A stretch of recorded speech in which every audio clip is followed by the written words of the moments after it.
primeira série, tudo bem com vocês? Então hoje nós temos a nossa primeira aula do mês de agosto. Nós vamos iniciar a nossa apostila nova, que é o volume 3 de arte. Então peguem, abram lá e vamos para a nossa aula. Esta unidade ela é dedicada ao estudo da arte medieval, apresentando como uma arte extremamente rica. E esse trabalho ele é iniciado com um panorama sobre a arte medieval, abordando em seguida a arte cristã primitiva e a arte bizantina, que nós temos como característica principal da arte bizantina é o mosaico, né, que fazem parte do primeiro período da Idade Média. E logo após a queda do Império Romano do Ocidente, e na sequência são apresentados aspectos de uma arquitetura românica, a qual sofreu uma forte influência grego-romana clássica em sua forma. Também a arte gótica, mais particularmente a arquitetura, que o grande símbolo desse estilo ele surge como elemento estruturador no final do período medieval. E as técnicas do mosaico e do vitral, a fim de fornecer uma visão mais abrangente dos procedimentos ligados ao trabalho com as artes visuais. Então, nós já trabalhamos sobre as colunas gregas, né? Que vocês tinham uma atividade para estar realizando, e nós também hoje vamos entrar nesses assuntos que eu acabei de falar para vocês. A apostila de vocês na página 4, tá? Na página 4, ele vai falar arte no tempo dos cavaleiros andantes. Então, observem essa imagem aqui, como eu falei para vocês da arte bizantina, né? Que o mosaico ele tem como a característica principal desse período, tá? Então, observem aqui como é realizada essas atividades. Podem estar acompanhando na apostila de vocês. Durante o Império Romano, o surgimento do cristianismo, ele teve uma profunda influência sobre a arte medieval, né? Cujos temas se voltaram para os aspectos religiosos, e isso ocorreu não apenas no mundo ocidental, mas também em algumas regiões do Oriente. Acontece que no século IV depois de Cristo, o Império Romano se dividiu e ele passou a ter dois governos, um em Roma e outro em Constantinopla, tá? Que era a capital da arte bizantina, capital bizantina. Que seria, esse termo se deve ao fato de anteriormente Constantinopla ter sido chamado Bizâncio. Na página 5, vocês têm essa imagem aqui, então acompanhem com a tia, tá? Os motivos religiosos, os reis magos sendo guiados por uma estrela em mosaico, tá? Como eu falei para vocês que é a nossa característica principal. Nós também conhecemos essa obra de arte, né? No caso, é a Igreja São Josafate, que ela tem vários mosaicos realizados na parede, porque a igreja tem a característica do período bizantino, Bizâncio. Em meados dos anos 400, houve uma série de invasões bárbaras que em 476 ocasionou a ruína do lado ocidental do Império Romano, dando início à Idade Média, né? Um período que ele permeia no nosso imaginário, com castelos e cavaleiros andantes. Já a parte oriental, conhecida como Império Bizantino, Império Romano do Oriente, sobreviveu e passou a se expandir pela região ao longo da costa do mar Mediterrâneo.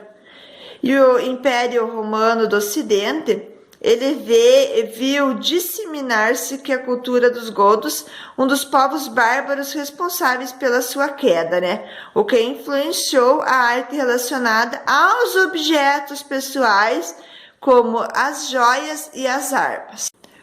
Na página 6, vocês estão observando duas imagens, né? Da Basílica de Santa Sofia, né? Aqui temos uma, a parte interna, e aqui temos a outra, que a igreja de Santa Sofia ela foi reconstruída com suntuosa decoração e espaços planejados, transformando-se em uma obra-prima do século VI, o qual ficou conhecido como a Era do Ouro da arte bizantina. Então, o período medieval, ele deixou suas marcas na arte ao redor do mundo. Como exemplo, né, há inúmeras ruas de grandes e pequenas cidades que ainda conservam o aspecto dos tempos medievais. Página 7, vocês têm essa imagem aqui, que é um trabalho, né? Uma placa de prata. E a arte cristã primitiva e a arte bizantina, elas são do início do período medieval. E elas herdaram muitas características das tradições romanas e, consequentemente, da arte grega, né? Pois Roma ela foi influenciada pela cultura dos gregos. Então, agora vocês têm a tarefinha na página 7, que são 4 questões para responder, tá? Eu vou estar tentando, vou explicar para vocês elas de uma forma coletiva para ficar mais fácil para vocês entender e observar.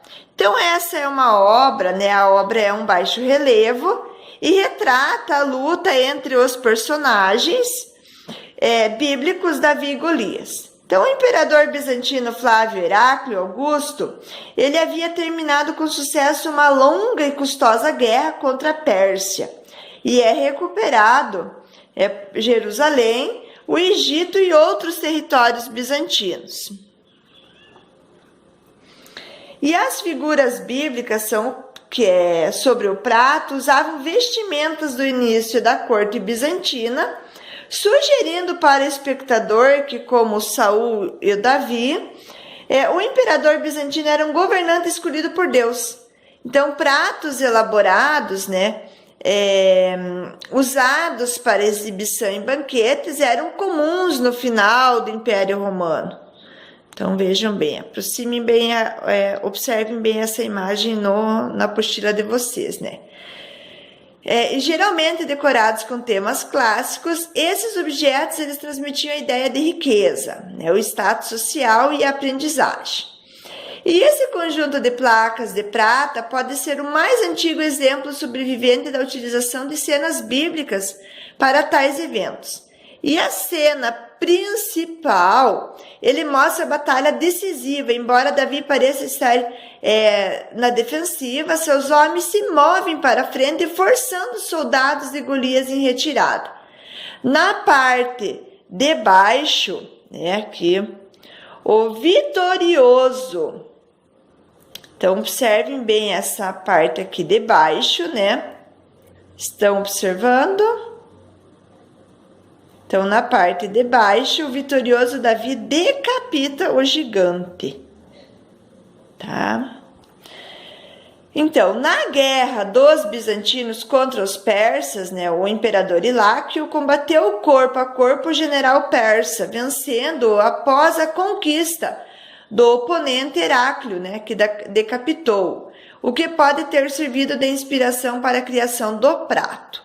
Agora eu quero que vocês realizem essas atividades aqui da página 7, a questão 1. Que tipo de cena está representada?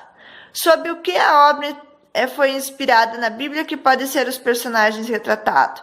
Que tipo de escultura esse relevo foi utilizado? A cena está dividida em 3 partes, superior, central, né, e inferior. O que é possível deduzir de cada uma delas? Então, eu aguardo a foto dessas atividades de vocês.